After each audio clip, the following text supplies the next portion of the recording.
मोदी है राम बनना चाहता है, मोदी है कृष्ण बनना चाहता है, मोदी है दिखावे का है, ये ढोंगी है पता नहीं। जब हाँ राम मंदिर से हमें उसका क्या करेंगे, राम मंदिर हमें खाने को देगा क्या, राम मंदिर से क्या है। इन्होंने लोगों को लड़ाया है, कहीं जाति पाति का जहर फैलाया। हरियाणा प्रदेश के अंदर जो किसी की सरकार का मुख्यमंत्री है, खच्चर खट्टर है या खच्चर है, जिसके औलाद है ना खच्चर का औलाद नहीं होती बेटी, और इसके भी कोई औलाद नहीं है। इसलिए बहुत बदमाश है, ब्यूरोक्रेट है, जो कि अंग्रेजों का राज मैंने देखा है। मेरी उम्र 85 साल है, मेरे बेटे वकील हैं, मेरे पोतरे हैं ऑस्ट्रेलिया के अंदर पढ़ने के लिए गए हैं, तो मैंने पता है ये काले कानून क्या है। हमें बाबा कहाँ से आए हो? बेटी मैं हरियाणा से आया हूँ, डिस्ट्रिक्ट जींद से आया हूँ। क्या नाम है आपका? मेरा नाम रणधीर सिंह है। रणधीर जी, आपसे जानना चाहेंगे, आप भूख हड़ताल पे? हाँ जी, आप भी भूख हड़ताल? हाँ मैं 26 तारीख से आया हूँ पीछे। वहाँ अपनी ट्रालियाँ जो है वो उसके ढाबे के पास खड़ी हैं, उसमें हमारा राशन लेकर आए हैं। हम अपने गांव से 6 महीने का राशन लेकर आए हुए हैं। हमने धरने दिए, धरने पर हम यहाँ इसमें आंदोलन में शामिल रहे, स्टेज से पर भी बोलते रहे। क्यों कर रहे हैं आप लोग धरना, ये बताइए। हम धरने ये कर रहे हैं कि भी किसान के साथ एक बहुत बड़ा जुल्म जो कि काले कानून लाए गए, इसको खेती को बर्बाद करने के लिए, किसानी को बर्बाद करने के लिए ये काले कानून अंबानी और अडानी ने से मिल करके ब्यूरोक्रेट को है हमारी जमीनों पर, हमारी जमीनों को खोसने के लिए और ब्यूरोक्रेट को सौंपने के लिए। इसलिए जब हमारी जमीन ही नहीं होगी, 80% लोग जो हैं इस पर आधारित हैं, हमारे बच्चे क्या खाएंगे। हम रोटी अन्नदाता तो हमारे को कहा जाता है, लेकिन इस अन्नदाता को खत्म करने के लिए, ये ब्यूरोक्रेट को सौंपने के लिए ये काले बिल लगाए गए। लेकिन दादाजी सरकार तो कह रही है कि बिल बहुत बढ़िया है, किसान लोग नहीं सरकार के कहने से क्या हुआ है, वो सरकार कहते अब है ना गर्मी है, गर्मी है, लेकिन हमें पता है सर्दी है।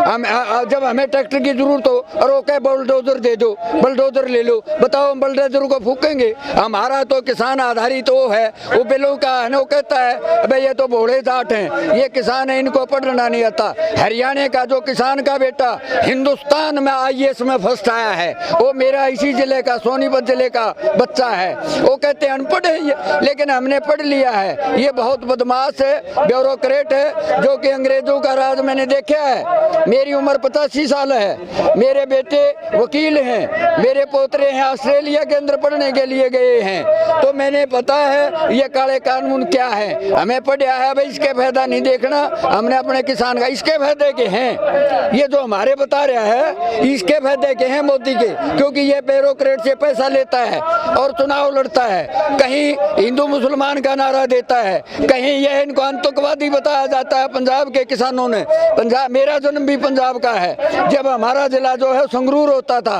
1966 में हरियाणा बना, जिसमें जींद जिला है हमारा इस वक्त। लेकिन मैंने इस भूमि में जो कि क्रांतिकारी पैदा हुए, देश की आज़ादी के अंदर जो 1947 की आज़ादी थी और उससे पहले जो लड़ाई हुई इस्लाम धर्म के खिलाफ, हाँ औरंगजेब जैसे लोगों के साथ पंजाब के उससे क्रांति उठी थी। पंजाब के किसानों को, पंजाब की जत्थेबंदियों को मैं बहुत शुक्रगुजार हूँ और उनको बधाई देता हूँ कि आज हिंदुस्तान का किसान कंधे से कंधा मिला करके साथ चल रहा है। आज हम सब एक हैं और इसी एकता को बनाए रखते हुए हम आगे बढ़ रहे हैं। और आज दिल्ली के हम इसी उस पर पहुंच चुके हैं, बहुत जल्दी है, एक बार आवाज देने की जरूरत है। हम दिल्ली में नहीं, ये तो हरियाणा प्रदेश में ही था जो इतना टाइम लगा था, उसके बाद में हम दिल्ली तो है ना बहुत जल्दी कूच कर जाएंगे। कोई ऐसी बात नहीं है, ये काले कानून खत्म कराएंगे और तभी हम या हमारी लाशें जाएंगी या हम इन्हें काले कानून खत्म कराएंगे, रद्द करा कर ही वापिस जाएंगे। मोदी जी ये कह रहे हैं कि गुजरात के किसानों को कोई परेशानी नहीं है, सिर्फ हरियाणा पंजाब के किसानों को परेशानी। नहीं, मैं 4 भाषा पढ़ा हूँ, मैं हिंदी पढ़ा हूँ, मैं उर्दू पढ़ा हूँ, मैं पंजाबी पढ़ा हूँ, मैं इंग्लिश पढ़ा हूँ, मैं ग्रेजुएट हूँ, लेकिन मैंने आज इस उम्र में मैंने 21 भाषा और सीख ली है।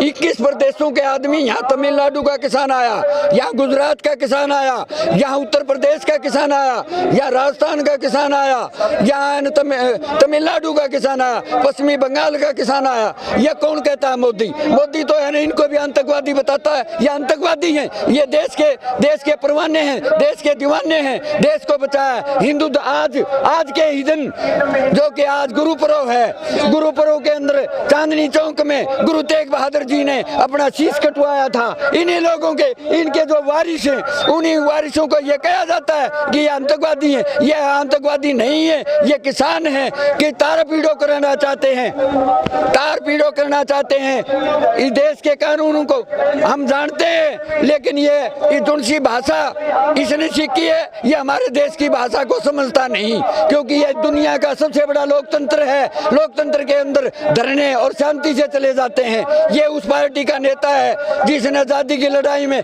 महात्मा गांधी, जिसको आरएसएस कहा जाता है, नथुराम गोडसे ने उसको मारा था। जी दादा, एक सवाल और है हमारा। आरएसएस कहती है कि हम किसानों के बहुत बड़े हितकारी हैं, हम किसानों के हित में सोचते हैं। आरएसएस यहाँ नजर नहीं आ रही है इस आंदोलन में। किसानों का एक भी काम जब से इसने 6 साल से आया है, 5 साल पहले और 1 साल अब हो गया है, तो इसने किसानों के हक में कोई भी वो नहीं किया। इन्होंने लोगों को लड़ाया है, कहीं जाति पाति का जहर फैलाया। हरियाणा प्रदेश के अंदर जो किसी की सरकार का मुख्यमंत्री है, खट्टर है या खच्चर है, जिसके औलाद है ना, खच्चर का औलाद नहीं होती बेटी, और इसके भी कोई औलाद नहीं है। इसने क्या पता घर गृहस्थ क्या होता है, पिया परिवारवाद होता है, इसने क्या पता खेती का। ये इन लोगों ने जो हमारे किसान भाइयों पर बॉर्डर पर जो गोलियां चलवाई, जहां जो आंसू गैस के गोले छुड़वाए, पानी की बुछारें चलाई, उसमें हमने हरियाणा के किसानों ने उसी बॉर्डर पर जा करके और आज दिल्ली के अपने भाइयों के साथ हमारी बैलगाड़ियां, हमारा बैल और हमारी बुग्गी ये खड़ी है, बैल साथ में ही वो किसान है, बैलगाड़ियों से चल कर आ रहे हैं। और मेरी बेटियां जो हैं 81 80 ट्रैक्टरों के ड्राइविंग करके बेटियां जो हरियाणा प्रदेश की यहाँ आई हुई हैं। इसलिए ये तारो पीड़ो करना चाहता है। हम आगे हैं पंजाब से, क्योंकि हम दिल्ली के नजदीक हैं, इसलिए दिल्ली को कोई और करना पड़ा तो हम है ना पहले अपनी जानें देंगे और इसको यहाँ से भगाएंगे। आंदोलन कौन उठाएगा? पुलिस में जो है वो हमारे बेटे हैं, किसान के बेटे, अंबानी का बेटा, कोई पुलिस का सिपाही नहीं है। सैनिक जो है हमारे बेटे हैं, 98% वो किसान के बेटे हैं। आज जो है उनके टेलीफोन आ रहे हैं, वो कह रहे हैं हमारे से, दादा पिताजी आपका क्या हाल है, सड़कों पे बैठे हो, वो देख रहे हैं। जो कि मीडिया, जो मोदी मीडिया हो तो दिखा नहीं रहा कुछ, वे कौन है? जो हमारा ये मीडिया है, जो आप जैसे हैं, वो दिखा रहे हैं, हम उनके शुक्रगुजार हैं। वो देख लेंगे वे देश कैसे बचेगा। वो भी है ना, वो गोलियां हमारे पर नहीं चलाएंगे, वो लाठियां हमारे पर नहीं चलाएंगे।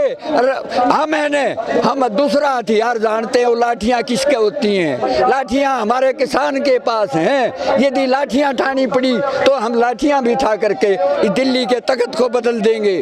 और राजगुरु सुखदेव, भगत सिंह जैसे लोगों ने फांसियां दे के, सरदार उधम सिंह जी ने वहां लंदन के अंदर बम फेंक करके इस देश को आजादी दिलाई थी। इस आजादी को हम बहाल कर रखेंगे, इस आजादी को हम नहीं जाने देंगे।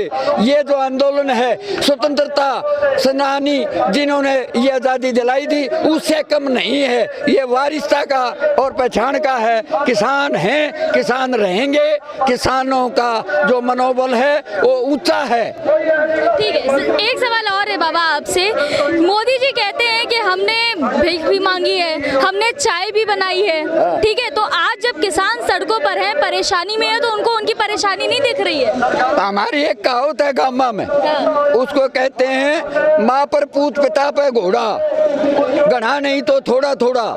इसने चाय बेच रखी है, इसने मेहनत थोड़ा कर रखी है, इन्हें कप बांध रखे हैं, इसको पता नहीं है अब किसान का कितना दम होता है। हम कई रात तक जागते हैं, अपने खेतों में पानी लगाते हैं, अपनी कणक और झोने में, लेकिन इसने क्या पता था कप मांझे उसमें चलेगा।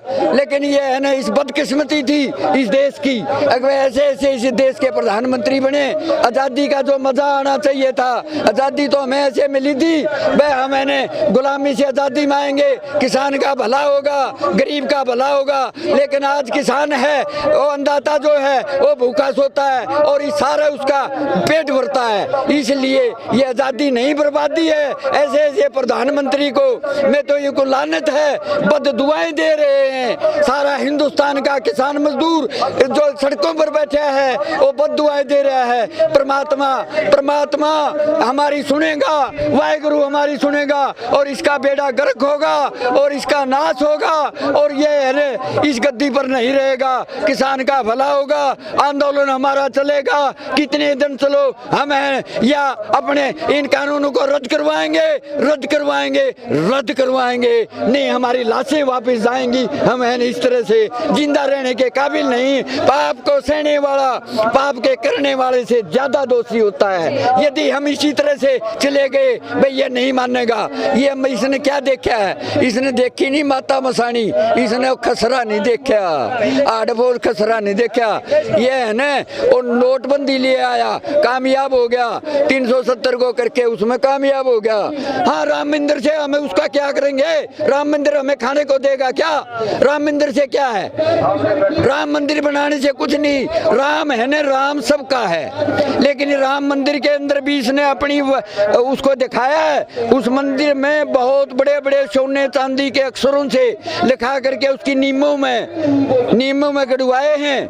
अगर जो आने वाला है ना, आने वाला भारत का हिंदू उसको है ना कभी वो निकाले तो ये पता लगे भाई ये तो मोदी ने बनवाया था। मोदी है राम बनना चाहता है, मोदी है कृष्ण बनना चाहता है, मोदी है ना दिखावे का है। ये ढोंगी है, पता नहीं। जब हमारे देश के किसी आदमी को भाषाएं समझ में नहीं आती तो ये हमारे देश का नहीं है। ये जो बता रहा है किसी को आतंकवादी, किसी को दूसरावादी, लेकिन मेरी निगाह के अंदर ये इस देश का नहीं है। किसी न किसी उससे आया है और ये इस देश को तोड़ना चाहता है और गुलाम करना चाहता है, जो कि 80% लोगों की भाषा को नहीं समझता।